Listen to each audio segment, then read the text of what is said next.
नमस्कार दोस्तों, स्वागत है आपका इस वक्त की बड़ी खबर में, जो कि सीधा उत्तर प्रदेश से है। यूपी एमएलसी इलेक्शन 2021, बीजेपी के 10 प्रत्याशियों का निर्विरोध निर्वाचन तय, महेश चंद्र शर्मा का पर्चा खारिज। दूसरी बड़ी खबर में बताएंगे वैक्सीनेशन के दूसरे चरण में किन किन लोगों को लगेगा टीका, सीएम ने तैयारियां शुरू कराने के दिए निर्देश। तीसरी बड़ी खबर में बताएंगे सीएम योगी आदित्यनाथ ने माध्यमिक स्कूलों में 436 प्रवक्ता व सहायक शिक्षकों को दिया नियुक्ति पत्र। इसी प्रकार के 10 बड़ी खबरों में आपको ले जाएंगे। लेकिन अगर आप भी सीएम योगी और पीएम मोदी के साथ हैं तो आप अभी इस वीडियो को लाइक कीजिए, इस चैनल को सब्सक्राइब कीजिए और घंटी बजाएं और कमेंट में लिखें जय हिंद। रुख करते हैं पहले खबर की तरफ। यूपी एमएलसी इलेक्शन 2021, बीजेपी के 10 प्रत्याशियों का निर्विरोध निर्वाचन तय, महेश चंद्र शर्मा का पर्चा खारिज। जी हां दोस्तों, उत्तर प्रदेश में विधान परिषद के चुनाव में भारतीय जनता पार्टी के 10 तथा समाजवादी पार्टी के दोनों प्रत्याशियों का निर्विरोध निर्वाचन तय हो गया है। नामांकन के अंतिम दिन सोमवार को पर्चा दाखिल करने वाले निर्दलीय महेश चंद्र शर्मा के पास कोई भी प्रस्तावक न होने से नामांकन पत्र खारिज हो गया है। आज नामांकन पत्रों की जांच हो रही है, जबकि 21 जनवरी को नाम वापसी का अंतिम दिन है। भारतीय जनता पार्टी के सभी 10 प्रत्याशियों ने सोमवार को दिन में 12 बजे अपना अपना नामांकन किया। इसके करीब 1 घंटा बाद निर्दलीय महेश चंद्र शर्मा ने नामांकन कर इस चुनाव में खलबली मचा दी थी। इसके बाद महेश चंद्र शर्मा के पर्चे में एक भी प्रस्तावक नहीं होने के कारण उनका पर्चा खारिज हो गया। विधान परिषद के चुनाव में 13वें प्रत्याशी के रूप में सामने आए निर्दलीय प्रत्याशी महेश शर्मा का नामांकन खारिज हो गया है। उनके पर्चे में एक भी प्रस्तावक नहीं थे। विधान परिषद के चुनाव में मुकाबले में आने के लिए नियमानुसार कम से कम 10 विधायकों के हस्ताक्षर होने चाहिए। महेश चंद्र शर्मा का दावा था कि उनके पास अपना दल के तथा निर्दलीय विधायक है। जब नामांकन पत्र देखा गया तो उसके प्रस्तावकों के नाम वाला बॉक्स खाली था। विधान परिषद की 12 सीटों पर होने वाले चुनाव में भाजपा को 10 तथा समाजवादी पार्टी को 2 सीट मिलेंगी। इन सभी का अब निर्विरोध चुना जाना तय हो गया है। भाजपा की तरफ से उप मुख्यमंत्री डॉक्टर दिनेश शर्मा, भाजपा उत्तर प्रदेश के अध्यक्ष स्वतंत्र देव सिंह, विधान परिषद सदस्य लक्ष्मण आचार्य, पीएम नरेंद्र मोदी के बेहद करीबी रिटायर्ड आईएएस अधिकारी अरविंद कुमार शर्मा, कुंवर मानवेंद्र सिंह, भाजपा प्रदेश महामंत्री गोविंद नारायण शुक्ला, अश्विनी त्यागी, सलिल बिश्रोई, सुरेंद्र चौधरी व धर्मवीर प्रजापति ने अपना नामांकन पत्र दाखिल किया। इन सभी के नामांकन के समय मुख्यमंत्री योगी आदित्यनाथ तथा उप मुख्यमंत्री केशव प्रसाद मौर्य भी मौजूद थे।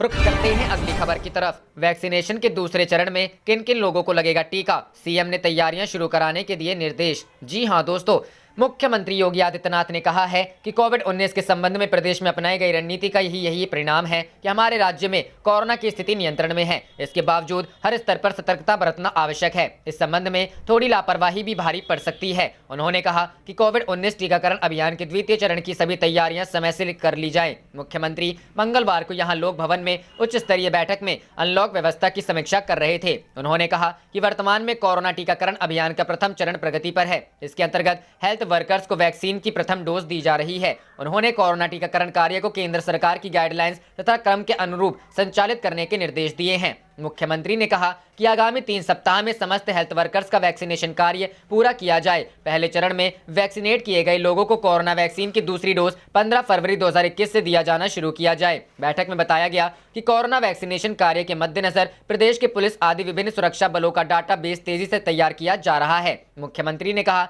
कि प्रतिदिन कोविड-19 के कम से कम 1.50 लाख टेस्ट किए जाएं। मुख्यमंत्री ने निर्देशित किया कि सर्विलांस सिस्टम तथा कॉन्टैक्ट ट्रेसिंग को पूरी सक्रियता से जारी रखा जाए। जिलों में स्थापित integrated command and control centre को प्रभावी बनाए रखा जाए। मुख्यमंत्री ने कहा कि मुख्यमंत्री आरोग्य मेलों का पोषण संबंधी गतिविधियों से भी जोड़ा जाए। इस आयोजन में आयुष्मान भारत योजना तथा मुख्यमंत्री जन आरोग्य अभियान के संबंध में जानकारी दी जाए। पात्र लाभार्थियों को इन योजनाओं के गोल्डन कार्ड प्रदान किए जाने की व्यवस्था भी की जाए। रुख करते हैं अगली खबर की तरफ। सीएम योगी आदित्यनाथ ने माध्यमिक स्कूलों में 436 प्रवक्ता व सहायक शिक्षकों को दिया नियुक्ति पत्र। जी हां दोस्तों, उत्तर प्रदेश में अपने मुख्यमंत्रित्व काल में 50 लाख लोगों को रोजगार देने के अभियान में लगे योगी आदित्यनाथ कोरोना वायरस संक्रमण काल में भी बेसिक शिक्षा विभाग में 69,000 सहायक अध्यापकों को नियुक्ति पत्र देने के बाद माध्यमिक शिक्षा विभाग की ओर भी कदम बढ़ा दिया। मुख्यमंत्री योगी आदित्यनाथ मंगलवार को सरकारी आवास पर माध्यमिक शिक्षा विभाग के 436 चयनितों को नियुक्ति पत्र वितरित किए।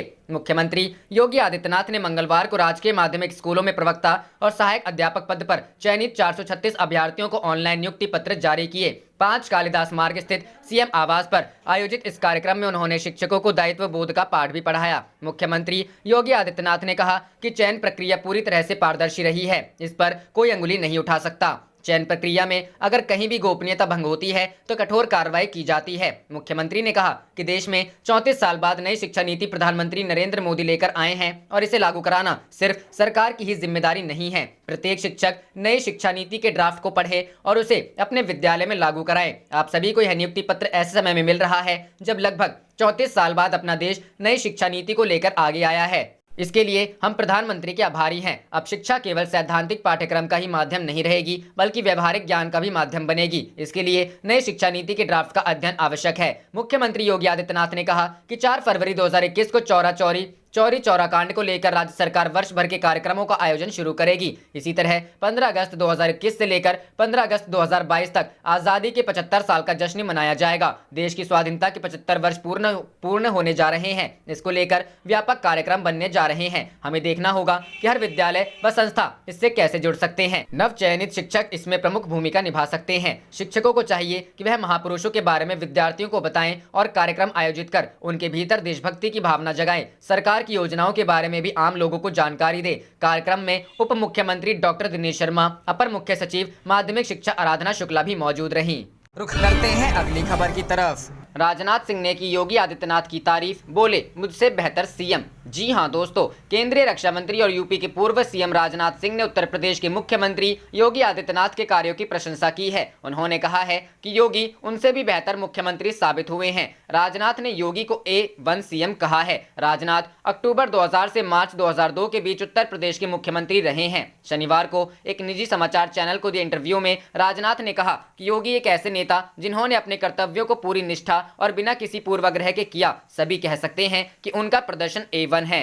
रुख करते हैं अगली खबर की तरफ। तांडव मामले में FIR पर एक्शन में आई लखनऊ पुलिस, जांच के लिए टीम मुंबई रवाना। जी हां दोस्तों, चर्चित वेब सीरीज तांडव मामले में लखनऊ हजरतगंज में केस दर्ज होने के बाद पुलिस एक्शन में आ गई है। मामले की जांच लेकर 4 पुलिसकर्मियों की एक टीम मुंबई के लिए रवाना हो गई है। पूरे मामले में पुलिस वेब सीरीज के निर्देशक और लेखक से पूछताछ करेगी। आपको बता दें कि तांडव वेब सीरीज में कई अशोभनीय बातों और प्रधानमंत्री के गरिमामय पद को ग्रहण करने वाले व्यक्ति का चित्रण खराब तरीके से करने के मामले में डायरेक्टर अली अब्बास जफर, निर्देशक हिमांशु कृष्ण मेहरा, लेखक गौरव सोलंकी और अमेजन प्राइम की original content India head Aparna Purohit के खिलाफ रविवार देर रात FIR दर्ज कराई गई है। यह FIR लखनऊ के हजरतगंज कोतवाली के सब इंस्पेक्टर अमरनाथ यादव की तहरीर पर लिखी गई है।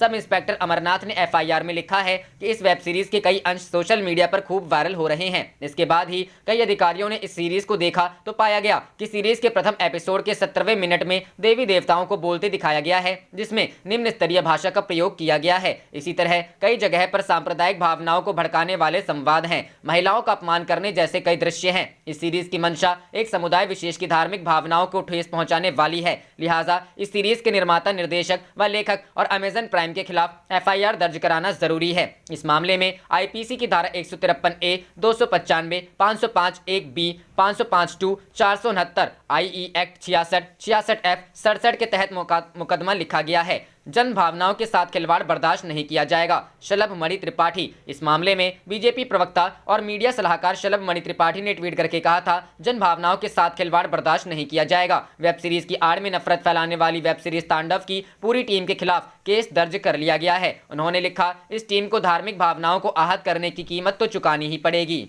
रुख करते हैं अगली खबर की तरफ। अमित शाह ने सूरत मेट्रो और अहमदाबाद मेट्रो फेज 2 के भूमि पूजन को दोनों शहरों की जनता के लिए एक महत्वपूर्ण दिन बताया। जी हां दोस्तों, केंद्रीय गृह मंत्री अमित शाह ने प्रधानमंत्री नरेंद्र मोदी द्वारा सूरत मेट्रो और अहमदाबाद मेट्रो के दूसरे चरण के भूमि पूजन को दोनों शहरों की जनता के लिए एक महत्वपूर्ण दिन बताया है। अमित शाह प्रधानमंत्री नरेंद्र मोदी द्वारा आज नई दिल्ली से वीडियो कॉन्फ्रेंसिंग के जरिए किए गए सूरत और अहमदाबाद मेट्रो फेज 2 के भूमि पूजन कार्यक्रम में शामिल हुए। इस अवसर पर अपने संबोधन में अमित शाह ने कहा कि यह दोनों परियोजनाएं गुजरात के शहरी विकास इंफ्रास्ट्रक्चर को और मजबूत बनाएंगी। श्री शाह ने कहा कि जब नरेंद्र मोदी गुजरात के मुख्यमंत्री थे तब उन्होंने गुजरात के सर्वांगीण विकास की कल्पना लोगों के सामने रखी थी और अपने कार्यकाल में ही उसे पूर्ण करके दिखाया। केंद्रीय गृह मंत्री ने कहा कि यह अत्यंत ही आनंद का विषय है, जब नरेंद्र मोदी प्रधानमंत्री हैं तब उन्हीं के कर कमलों द्वारा गुजरात की 2 महत्वाकांक्षी योजनाएं शुरू होने जा रही हैं। अहमदाबाद और सूरत के लोगों को शुभकामनाएं देते हुए श्री शाह ने विश्वास व्यक्त किया कि इन महत्वपूर्ण परियोजनाओं के परिणाम स्वरूप गुजरात की विकास यात्रा निश्चित रूप से